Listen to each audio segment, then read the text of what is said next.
Mi esposo era perfecto, pero me sentí olvidada. Busqué atención en un cajero, y mi error terminó en una sala de operaciones clandestina que casi me mata. Tengo 35 años, tengo una familia hermosa, 2 hijos que son la luz de mis días y un marido al que adoro, que hasta ahora me ha dado todo lo que alguna vez soñé. Desde fuera mi vida parece perfecta, casi de revista, pero hay historias que no se ven en las fotografías familiares. Les voy a contar mi historia. Yo conocí a Gabriel desde la secundaria. Mis papás siempre me quisieron ver con él, por ser el más inteligente de la clase. Mis padres empezaron a mirarlo con otros ojos. Ese muchacho llegará lejos, decía mi mamá. Se le miraba un futuro prometedor. Ellos estaban convencidos de que sería un hombre exitoso. Pero antes de eso, yo me enamoré.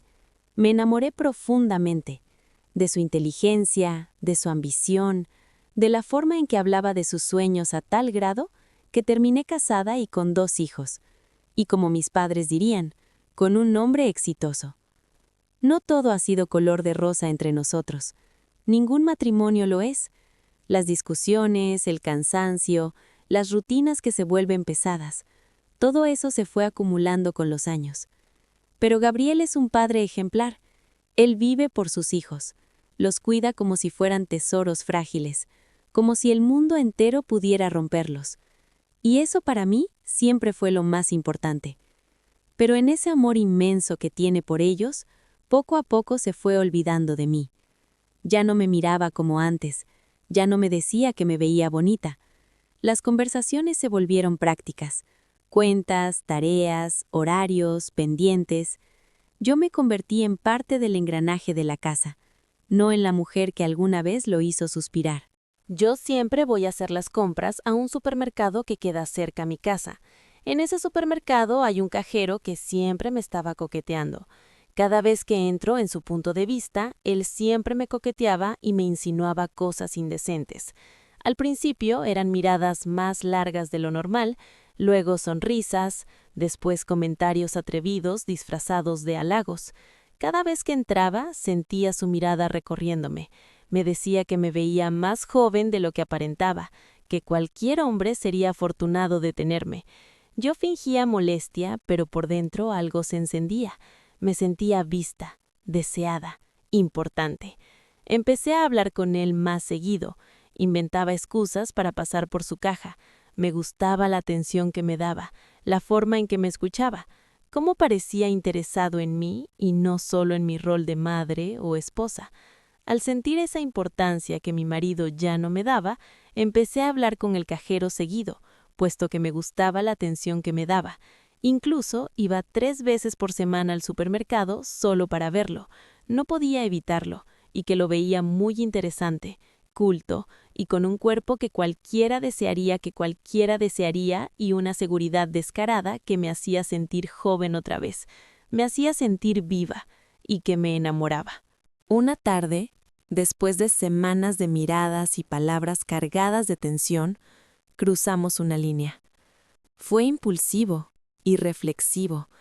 En una de esas idas al supermercado no pude aguantar más. Fuimos al baño del local y tuvimos un encuentro carnal. Solo fue una sola vez que cambió todo. Unas semanas después empecé a sentir náuseas.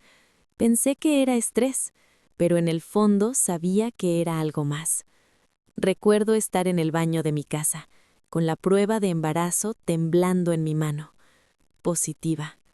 Sentí que el suelo desaparecía bajo mis pies.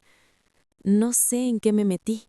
Me comporté como una niña, dejándome llevar por un momento de debilidad y ahora debía pagar por mis errores. Lo más desconcertante era que, al ponerme a pensar, recordé que cada vez que no me veía, él me pedía dinero prestado que no lo devolvió. Nunca me lo devolvía. Siempre tenía una excusa. Yo, cegada por la ilusión, no quise verlo. Días después volví al supermercado y le conté todo. Pensé, ingenuamente, que al menos asumiría su parte, que mostraría preocupación. Se limpió las manos. diciendo que cómo sabía que el bebé era suyo, que podía ser de cualquier otro, porque yo era una zorra. Me amenazó con llamar a la policía por acoso si volvía a acercarme a él. Salí de ahí sintiéndome sucia, humillada, completamente sola.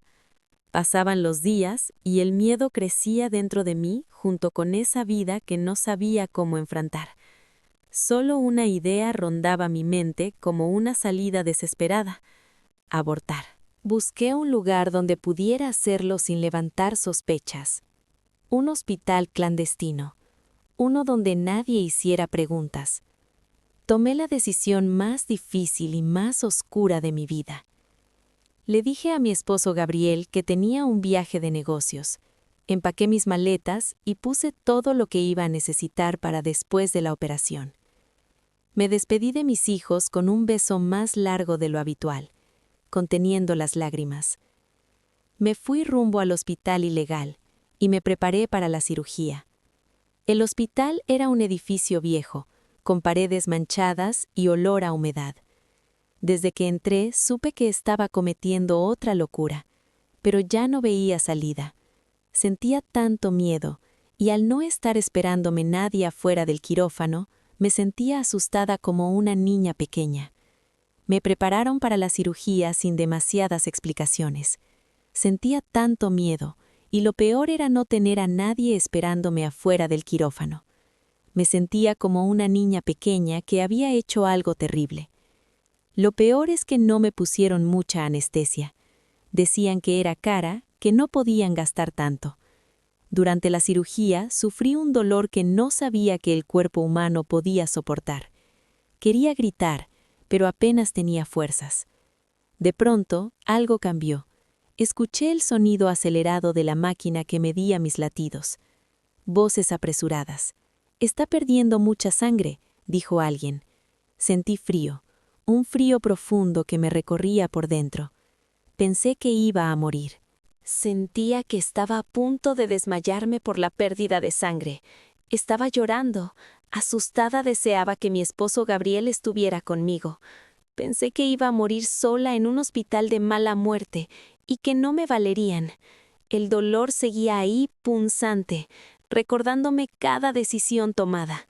Entraron unos doctores diciendo que, aunque había habido complicaciones, la operación había salido bien. Tendría una cicatriz en el vientre, añadieron con indiferencia, una cicatriz externa y muchas internas. Pasaron las semanas. Poco a poco me recuperé físicamente. Un mes después, volví a casa. Cuando crucé la puerta, abracé con cuidado a mi esposo y a mis hijos. Lloré, diciendo que los había extrañado. Gabriel me sostuvo sin sospechar nada, preocupado solo por mi supuesto viaje agotador. Mis hijos se aferraron a mí como si hubieran temido perderme. Y en cierto modo, me habían perdido. En mi mente había aprendido la lección. La imagen del quirófano, el dolor, la sangre, la soledad, todo eso me acompañará hasta la tumba. Entendí demasiado tarde que un instante de debilidad puede destruir una vida entera. Ahora sigo adelante, sonriendo en las fotos familiares, ayudando con las tareas, preparando la cena. Pero cada vez que me miro al espejo y veo la cicatriz en mi vientre, recuerdo quién fui y la mujer que estuve a punto de dejar de ser.